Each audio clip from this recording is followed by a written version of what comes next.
Cuéntenos primero acerca de los planes que tiene usted dentro de la institución para justamente hacer que la Secretaría de Derechos Humanos se convierta en esta institución que realmente garantice estos derechos y realice políticas públicas enfocadas pues hacia estas comunidades que históricamente han sido vulneradas. ¿Cuáles son los planes que usted tiene en esta cartera de Estado? Muchísimas gracias, Yalile, por el espacio. Desde la Secretaría de Derechos Humanos y desde que asumimos este compromiso con la ciudadanía ecuatoriana, nosotros nos hemos planteado trabajar en tres ejes que son justamente los que nos da la Constitución y las leyes para nosotros trabajar. El eje de derechos humanos, el eje de erradicación de violencia y el fortalecimiento del Estado plurinacional a través de nuestra Subsecretaría de Pueblos y Nacionalidades. Los desafíos institucionales que tenemos como Secretaría de Derechos Humanos, primero es justamente dar el sostén y el soporte a la institución. Necesitamos mejorar muchísimo los procesos y los protocolos de atención a la ciudadanía. Y el segundo desafío tiene que ver con tener mayor presencia de la Secretaría de Derechos Humanos en cada una de las ciudades y cantones que tiene el Ecuador. ¿Por qué es importante esta presencia en el territorio? Puesto que nosotros brindamos diferentes servicios, especialmente lo que es atención a sobrevivientes de violencia. Entonces, actualmente la Secretaría tiene 3 coordinaciones zonales, que no es suficiente para todo el territorio ecuatoriano, considerando que la violencia hacia las mujeres es la segunda pandemia que ha vivido la humanidad. Entonces, por darle un dato, por ejemplo, en la coordinación zonal 6, que es la que se encuentra al sur, tenemos una psicóloga para 3 provincias. Entonces, si bien nosotros damos la contención de primera crisis o el primer acompañamiento, es muy necesario e imperativo fortalecer nuestra presencia en las ciudades, como le había dicho. Para esto nosotros hemos planteado 3 acciones iniciales que van a marcar la agenda de trabajo durante las próximas semanas y meses. La primera inició efectivamente con el plan de vacunación a la población guaorani que se encuentra en la zona intangible. Aquí es importante comunicarles que la zona intangible, estamos hablando de 800.000 hectáreas, kilómetros cuadrados, perdón, en las provincias de Orellana y Pastaza. En esta zona no puede haber contacto de, digamos, de personas, de industrias, ni siquiera, por ejemplo, se pueden utilizar drones, porque ahí está la población que ha decidido aislarse voluntariamente, que son los tagaeris. Entonces, como este es un patrimonio vivo de la humanidad, de toda la humanidad, no solo del Estado ecuatoriano, para garantizar su protección, nosotros iniciamos el plan de vacunación a los guaraníes. ¿Quiénes son los guaraníes? Los guaraníes es igual a una comunidad indígena que vive dentro y fuera de la zona intangible. Es por eso que es un riesgo muy grande que estas dos comunidades se encuentren, ya sea, por ejemplo, en sus actividades que tienen en el río Chiripungo o ya en sus actividades diarias dentro de la zona intangible. Entonces, esto realmente es un hito para la región. Inició ya la primera fase del proceso de vacunación justamente con el personal que nosotros tenemos en una estación de monitoreo que está en el kilómetro 90 de la vía Auca. Entonces, primero vamos a inmunizar a nuestro personal que está, y el personal médico tienen que ir obviamente ya inmunizados, porque esta población es muy vulnerable. En el año 2012 se declaró esta población la más vulnerable de los pueblos y nacionalidades indígenas.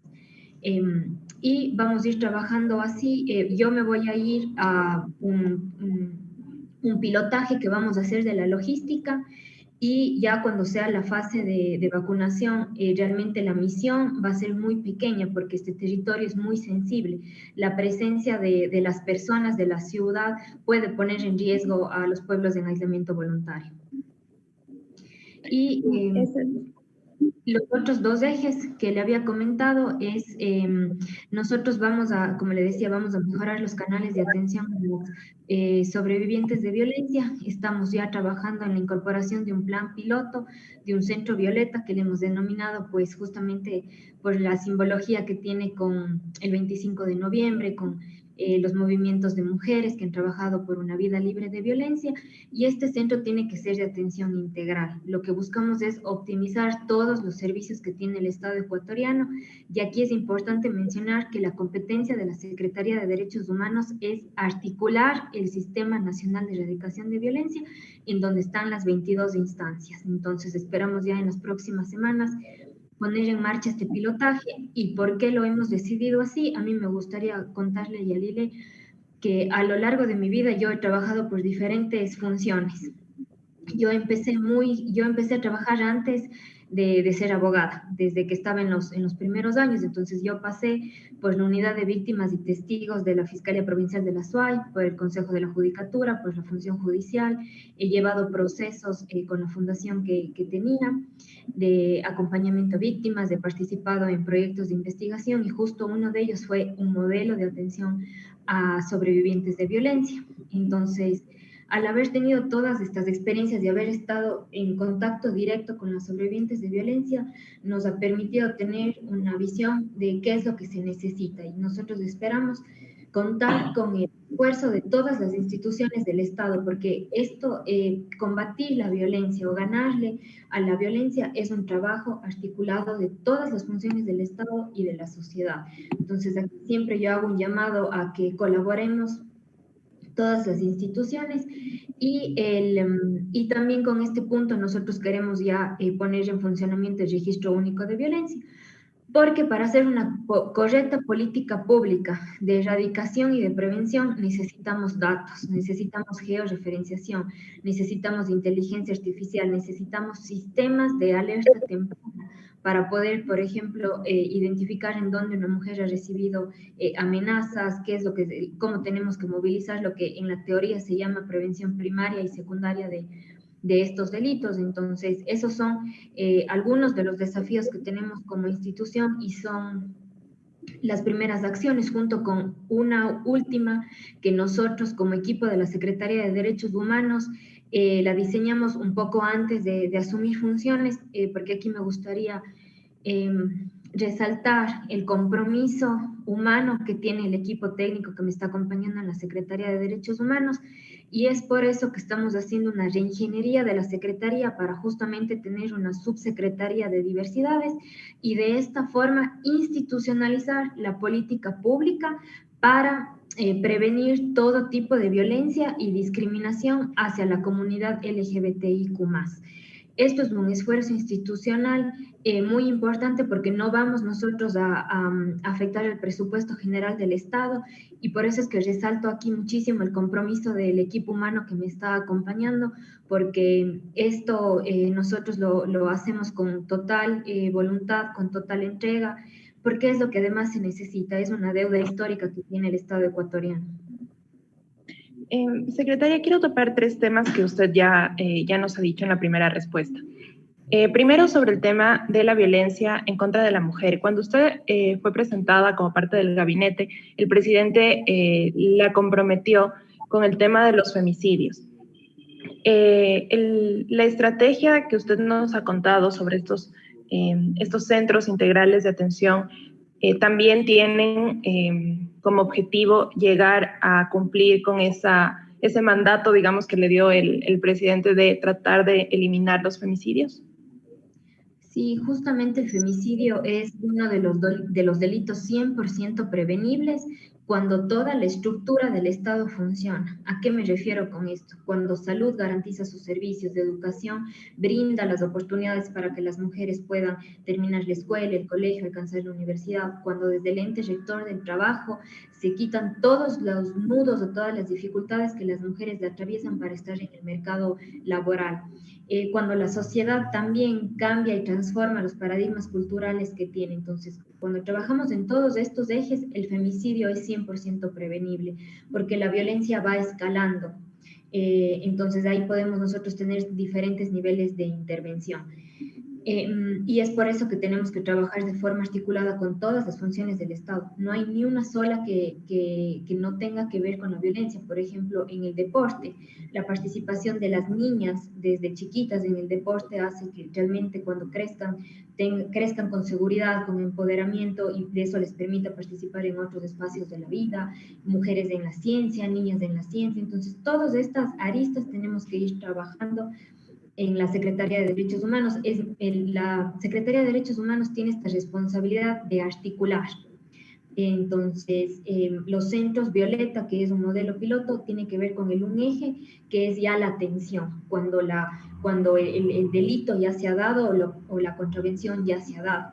Para prevenir justamente el femicidio necesitamos ya poner en marcha el registro único de violencia, necesitamos datos, necesitamos la georreferenciación de dónde son los lugares que más violencia están viviendo. Aquí le cuento una experiencia positiva de la ciudad de Cuenca, yo soy de la provincia de La Suay, y por ejemplo ahí nosotros con sociedad civil y los diferentes entes del sector público tenemos una base de datos que te permite saber cuáles son las parroquias donde más violencia ocurre en la ciudad de Cuenca, violencia intrafamiliar.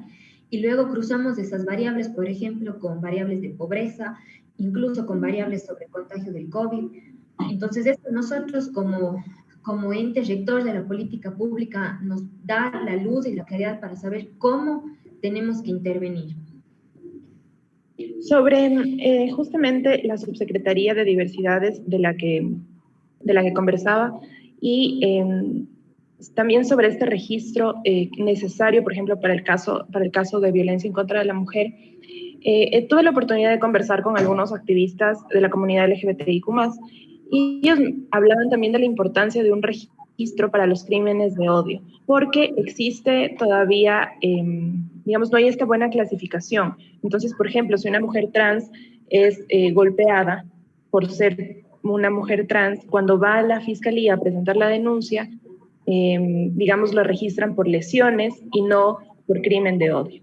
Entonces, esto también será parte del trabajo de la subsecretaría que están realizando ustedes en este sentido de la articulación con las otras entidades del Estado. Sí, por supuesto. Para nosotros es muy importante tener datos. Uno, tener datos confiables, y dos, eliminar lo que en la estadística se llama la cifra negra, que son justamente estos errores y esta brecha de género que existe al momento de recabar la información.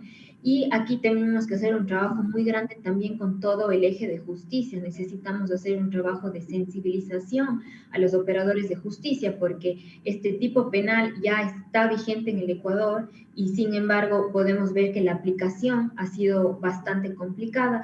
Y aquí nosotros, Yalile, realmente nos vamos a apoyar bastante en la sociedad civil, en los integrantes de la comunidad LGBTIQ+, porque al igual que lo que me pasaba a mí con las actividades que nosotros promovíamos y promovemos ya ahorita con otro rol en el movimiento de mujeres, son ellos quienes más conocen su realidad y son ellos los llamados a que compartamos con el Estado lo que necesitamos hacer para justamente nosotros garantizar sus derechos. Entonces, para nosotros, una de las primeras acciones para la creación de la política pública será tener un amplio diálogo con diferentes sectores de la comunidad LGBTI, actores, porque también hay, no únicamente hay colectivos, sino también hay actores, y también es muy importante salir de Quito. Necesitamos irnos a las otras provincias, a Guayaquil, a Cuenca, a Los Ríos, Esmeraldas, a Orellana, a Morona, porque si bien es cierto, Quito es la capital, aquí existen otras necesidades, o mejor dicho, las necesidades de la población están de una u otra manera un poco mejor satisfechas. Entonces necesitamos también mirar en estas otras ciudades qué es lo que está pasando, porque esta es la forma correcta de hacer la política pública.